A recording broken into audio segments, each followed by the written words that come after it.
लेकिन अगर आप कहें कि हिंदू राष्ट्र बनाएंगे हम, तो ये इनका सपना सपना ही रहेगा, क्योंकि कोई भी धर्म के नाम पर बना हुआ राष्ट्र आज डेमोक्रेटिक युग में चल ही नहीं पाएगा, और चलेगा तो वो पतन के गर्त में जाएगा। हम कह रहे हैं जातिवाद इस देश की जड़ों पर काबिज है, और ये जो इस तरह के धार्मिक संगठन है या इस तरह की जो पॉलिटिकल पार्टियां हैं वो जातिवाद को बढ़ाती हैं।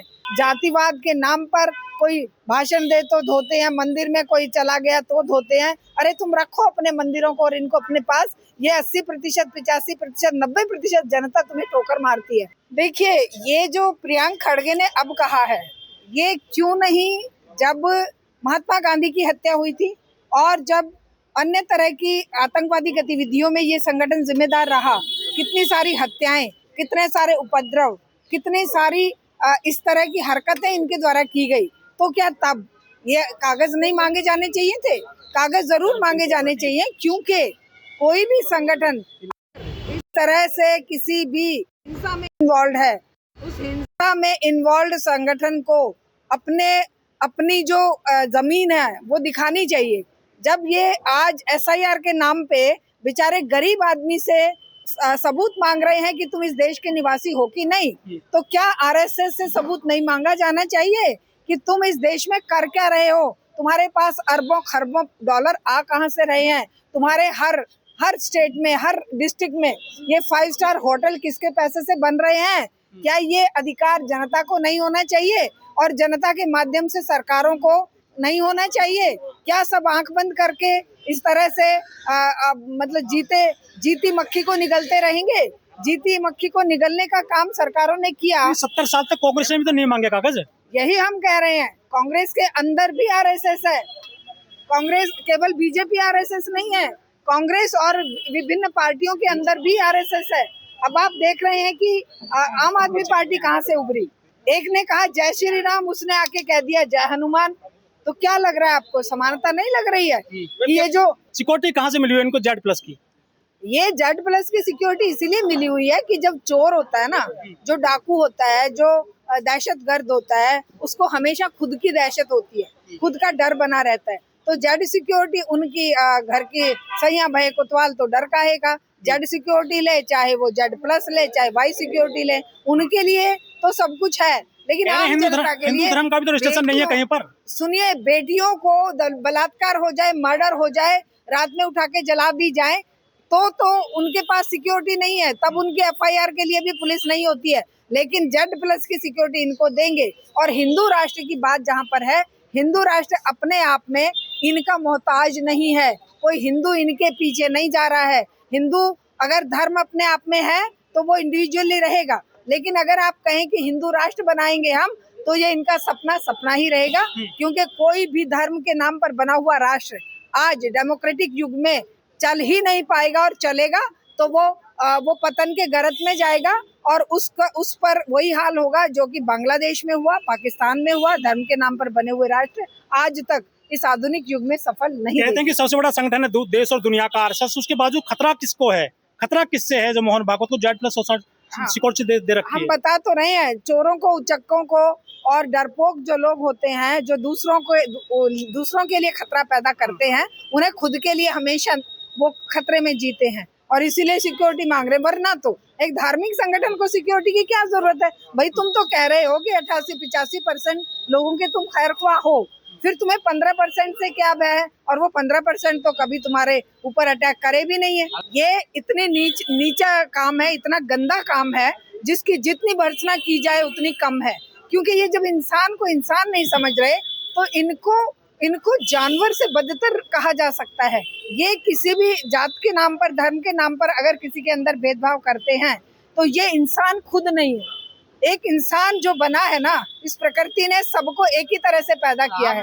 जातिवाद खत्म हो गया देश से? देखिए, हम नहीं कहते खत्म हुआ है, हम कह रहे हैं जातिवाद इस देश की जड़ों पर काबिज है। और ये जो इस तरह के धार्मिक संगठन है या इस तरह की जो पॉलिटिकल पार्टियां हैं, वो जातिवाद को बढ़ाती हैं।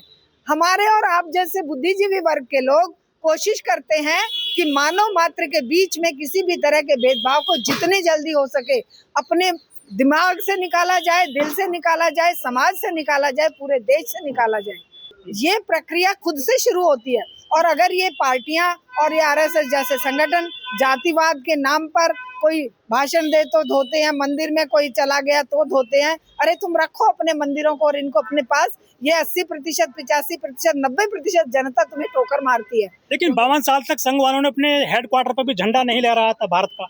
हाँ, वो तो भारतीय है ही नहीं ना। वो देखिए, उसने तो जाकर खुद कह दिया, मोदी ने क्या कहा कि भारत माता और इजराइल पितृ राष्ट्र है इजराइल। इसका मतलब क्या हुआ कि तुम उनके वो हो गए, उनके गुलाम हो गए।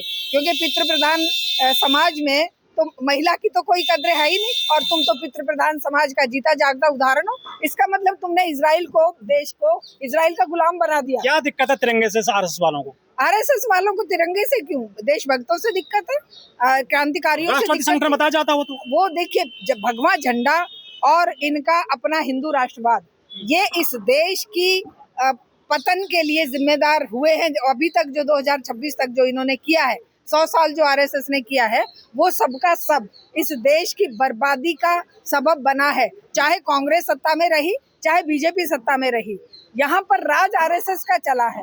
भले हाँ, वहां पर तब था जब कांग्रेस थी तो ये डरे डूब के काम करते थे और करवाते उन्हीं के माध्यम से थे। लेकिन अब ये खुलकर खेले हैं 2014 के बाद। तभी तो कंगना रनौत जैसे व्यक्तियों ने, उसने अधिकचरे ज्ञान ने कहा कि भारत को आजादी 2014 के बाद मिली है।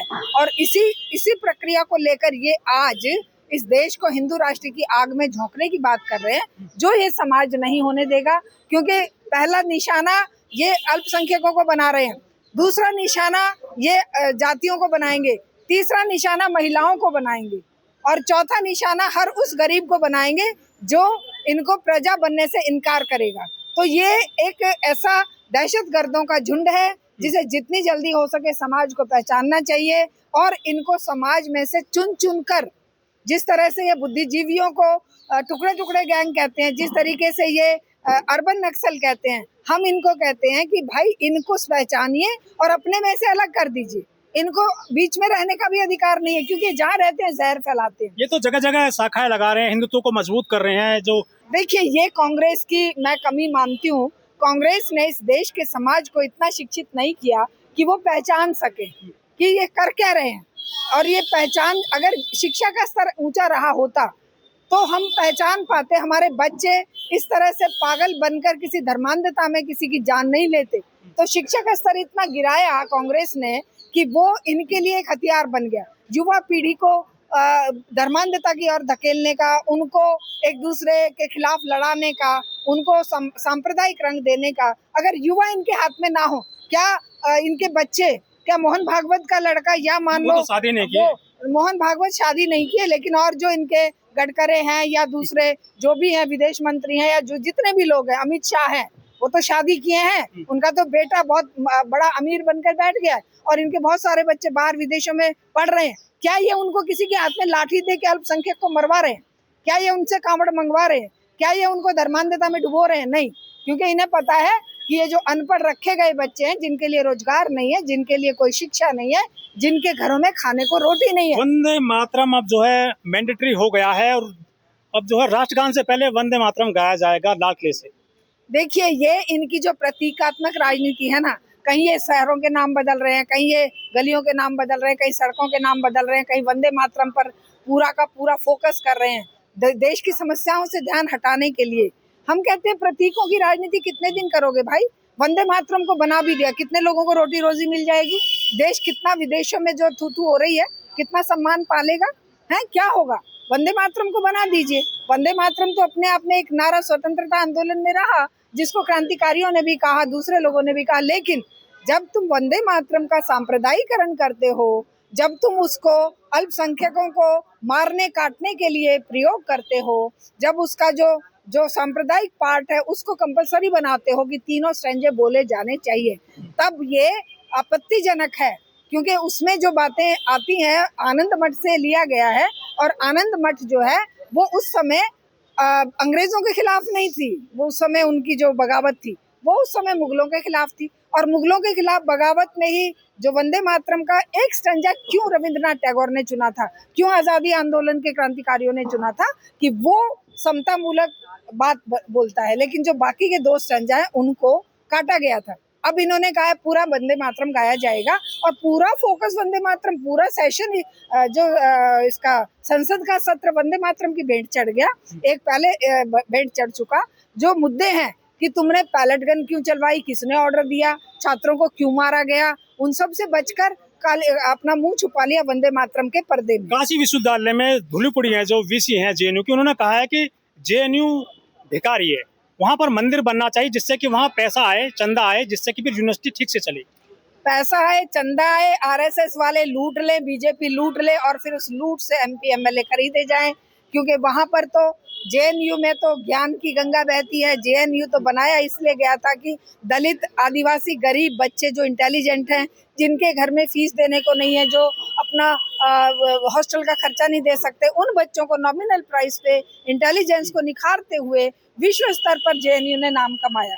लेकिन आज ये जिस तरह का आडंबर इन्होंने राम मंदिर बनाकर किया, कि राम मंदिर का चढ़ावा खा गए, पता नहीं 15,000 20,000 करोड़ खा गए। पहले उसकी जमीन के सौदे में खाए, फिर बनाने में खाए, फिर चढ़ावे में खाए, और अब तो ये मेरे ख्याल में वहां आने वाले, अब हमने तो बहुत मतलब घटिया बात भी सुनी है कि वहां पर क्या क्या इन लोगों ने होटलों के नाम पर गंद फैला रखा है। तो ये इनका पैसा ही परमो धर्म है, पैसा और जहर, 2 चीजें इनको जहर फैलाकर, मतलब झूठ, फूट और लूट, इनके 3 महामंत्र हैं। पहले झूठ फैलाओ, जैसे जेएनयू के बारे में फैलाया, जैसे सेंट्रल और यूनिवर्सिटियों के बारे में फैलाया, जैसे आदिवासी बच्चों को, रोहित महमूला जैसे बच्चों को आत्महत्या के लिए मजबूर कर दिया। इसी तरह से ये पहले झूठ बोलेंगे, जहर फैलाएंगे, फिर ये फूट डालेंगे, और उसके बाद ये लूट मचाएंगे। मोदी जी लाडले की प्राचीर से फिर जो है बोलने वाले हैं, तो क्या मांग करते हैं कि मोदी जी क्या बोले देश के लिए, युवाओं के लिए, जैन जी के लिए? उनके बोलने से हमें कोई उम्मीद नहीं है। उन बोल कर ही तो 15 लाख की बात करके, 2 करोड़ रोजगार की बात करके, और किसानों को कितने करोड़ की वो किसानों की आय दुगनी करने के नाम पर तो सत्ता में आए। किया क्या? एकदम अपोजिट। अगर जनधन योजना से खाते खुलवाकर बात करी तो उनके महिलाओं के पैसे लूट लिए मिनिमम बैलेंस के नाम पर। अगर ये उज्ज्वला योजना के नाम पर सिलेंडर दिया तो उनके विचारों के सिलेंडर डबल से तिगुने रेट कर दिए, 1000 तक पहुंचा दिए। अगर इन्होंने कोई भी बात करी उसका इन्होंने उल्टा ही किया। अगर नोटबंदी से कहा कि भाई बहुत पैसे हम लोग नोटबंदी से वो करेंगे तो फैक्ट्रियां बंद हो गई, बहुत सारे लोग कंगाल हो गए। प्लास्टिक के नोट आएंगे अगले साल से अब तो। हाँ, प्लास्टिक के आएंगे, और ये खुद प्लास्टिक बन जाएंगे थोड़े दिनों में। और उसमें चिप होगी क्या? ये तो आप जाने, या वो जो महिला जाने जिन्होंने ये ड्रामा किया था कि वो चिप होगी, और जहाँ पैसा रखा होगा वो पीप पीप करेगा और पकड़ लिया जाएगा।